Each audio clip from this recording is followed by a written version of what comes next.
Assalamualaikum warahmatullahi wabarakatuh. Selamat pagi anak-anak. Kali ini Miss Widya akan menjelaskan tentang mata pelajaran Bahasa Indonesia yang akan membahas tentang bagaimana cara menentukan gagasan utama pada sebuah paragraf dan juga bagaimana kita dapat mengetahui arti dari kata sulit yang kita temukan dalam paragraf tersebut. Nah, apa pengertian gagasan utama? Gagasan utama adalah suatu topik yang sedang dibicarakan atau dibahas dalam sebuah teks. Jadi nanti topik tersebut yang akan menjadi sebuah pembahasan dalam teks secara keseluruhan.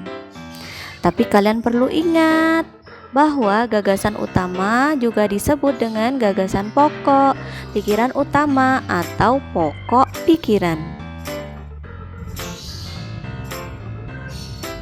Sekarang, di mana letak gagasan utama itu? Letak gagasan utama dapat kalian lihat pada kalimat utama yang terletak pada bagian awal, akhir, atau awal dan akhir paragraf.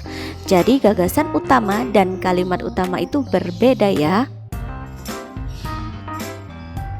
Kemudian, cara menentukan gagasan utama. Yang pertama, kalian harus baca dengan cermat setiap kalimat yang ada di dalam paragraf. Kemudian, temukan kalimat utamanya.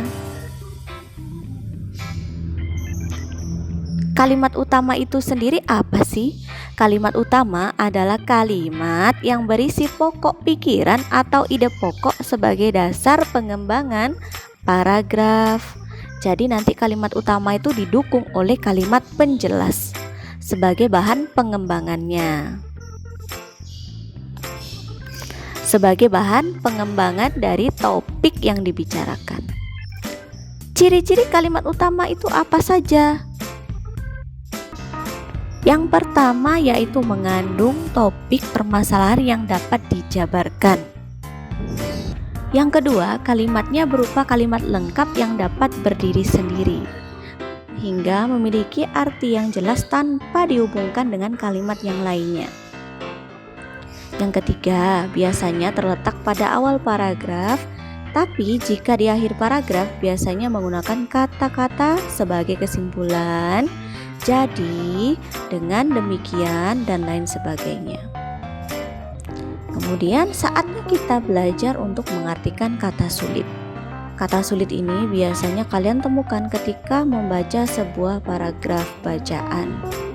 Nah, apa sih kata sulit itu? Kata sulit adalah kata-kata yang belum kalian pahami atau belum kalian ketahui maknanya. Kata sulit itu dapat berubah juga kata-kata yang diambil dari bahasa asing atau bahasa daerah. Kemudian, dari mana kita bisa tahu arti dari kata sulit tersebut? Cara menemukan arti kata sulit bisa kalian cari dengan membuka Kamus Besar Bahasa Indonesia atau disebut KBBI dengan online ataupun offline. Kemudian, apa sih pentingnya kita mengetahui arti dari kata sulit tersebut? Kita bisa tahu makna atau arti dari kata-kata yang tidak kita pahami sebelumnya. Yang kedua, juga dapat membantu kita dalam berkomunikasi supaya kosakata yang kita miliki semakin banyak. Sekarang mari kita perhatikan bacaan yang sudah Miss sediakan di sini. Nah, kalian perhatikan, lalu kita cari sama-sama kata sulit apa yang sekiranya tidak kalian pahami. Setelah itu Miss misalkan nih, kata sulit yang kita temukan antara lain ada flora, fauna, dan khas. Nah, setelah itu kalian cari kata sulit tersebut di KBBI yang sudah Miss sebutkan tadi. Ingat ya, bisa online ataupun offline, di Google ada ataupun aplikasi yang kalian dapatkan di Play Store.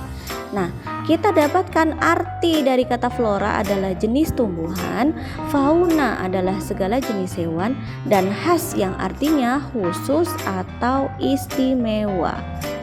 Nah, sangat mudah kan untuk menemukan arti kata sulit yang tidak kita pahami. Sekian penjelasan dari Miss dengan harapan bahwa kalian dapat memahami apa yang sudah Miss berikan dengan baik. Terima kasih. Wassalamualaikum warahmatullahi wabarakatuh.